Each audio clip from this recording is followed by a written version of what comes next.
1, 2, 3. Buono il segnale, velocissimo Picolit, si porta a condurre. Numero 3, Mentre c'è la rottura di Selvaggia Nera, ma è velocissimo anche Naxos che va a chiedere e a ottenere strada. Passa dunque a condurre Naxos, che ha avuto una partenza davvero formidabile e ora dopo 200 metri in 16 conduce nei confronti di Picolit, mentre all'esterno non tarda a progredire Uranowski e Tual. Uranowski va su Naxos e lo sopravanza dopo 400 metri. 31,2 il passaggio ai 400 con Uranowski che conduce, Naxos in seconda posizione, poi Picolit, ancora Orfeo Jet e gli altri. Intanto i 600 in 46,4.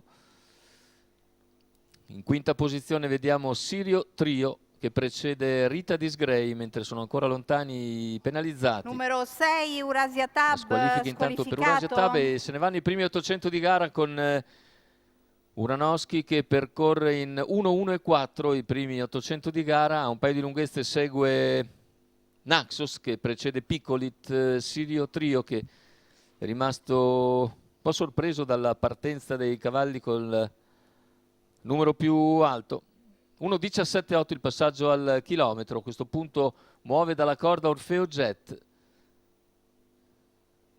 In terza ruota invece avanza Sirio Trio e progrediscono all'esterno anche Ron Howard SM e Caddy Icon. Tanto un parziale in 15:1 con Uranowski e Tual che continua a guidare largamente su Naxos che si mantiene in seconda posizione. All'esterno c'è Sirio Trio, intanto 600 al palo, operazione in 15:1. Si impegna ora anche Picolit all'esterno. Intanto siamo a 500 metri dalla conclusione con Uranowski e Tual e Filippo Monti in vantaggio. Percorrono la retta delle scuderie in 14,5 e prende notevole margine di vantaggio Uranowski e Tual, inseguito da Picolit, mentre stanno cercando la progressione anche i cavalli all'esterno, mentre intanto sta scappando via Uranowski e Tual che è imprendibile. Uranowski e Tual, la conferma di una sgambatura eccellente, viene a concludere isolato, mentre per il secondo posto è il numero 11 Re Sole Matto che precede Ron Howard SM. 1:16,4 il ragguaglio conclusivo per Uranowski e Tual che veramente vince da lontano, sfondando dopo 400 metri per staccarsi in solitaria. Andiamo a rivedere Filippo Monti a segno.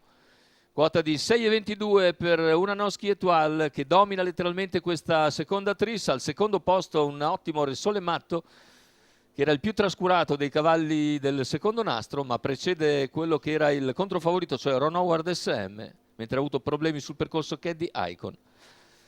Arrivo quindi ufficioso 8, 11, 13. Aspettiamo la ufficializzazione.